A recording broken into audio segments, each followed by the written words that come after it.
There is underrepresentation in the highest ranks of our organizations with women and people of color. 10% of the Fortune 500 CEOs are now represented by women. And all I see in that is that 90% are represented by men. That's just one example of why inclusive leadership is so essential. We have to widen the roads to be able to move many others to those roles and really think about how we define leadership based off of modes of inclusion.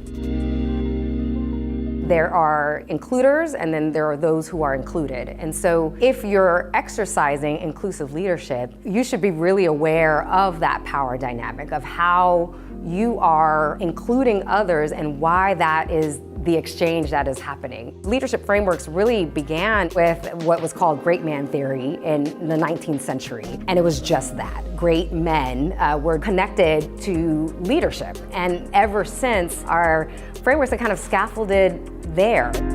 We have a long and deep foundation of leadership models that only represent some of us and not everyone. And that's really where I think we think about what inclusion actually means in redefining what leadership looks like.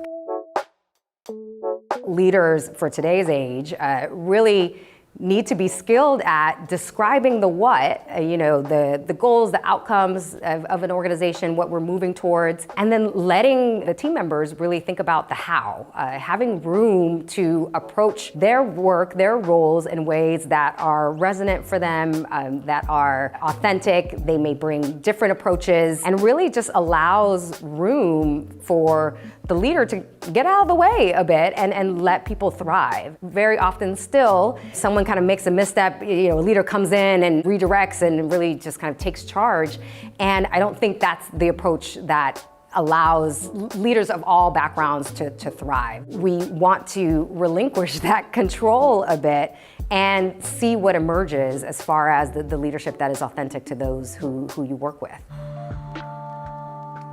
I will often see, a lot of workplaces that will leave the feedback conversations to the annual review or maybe biannual, very limited and very formal and very top-down exchanges for feedback. That really limits the potential of understanding and being inclusive of all the perspectives at an organization. When we build a culture of feedback where feedback is given often, where it's in conversation, where it's in the weekly stand-up, then it becomes part of this dynamic process that starts to shape the impact of an organization. We need to build in ways for team members to actually give feedback up and really speak to ways that a supervisor, a leader can improve. Once we get to a certain position, we don't stop growing, we don't stop needing to know how we're doing. The best place to learn where our impact is felt or where it's misaligned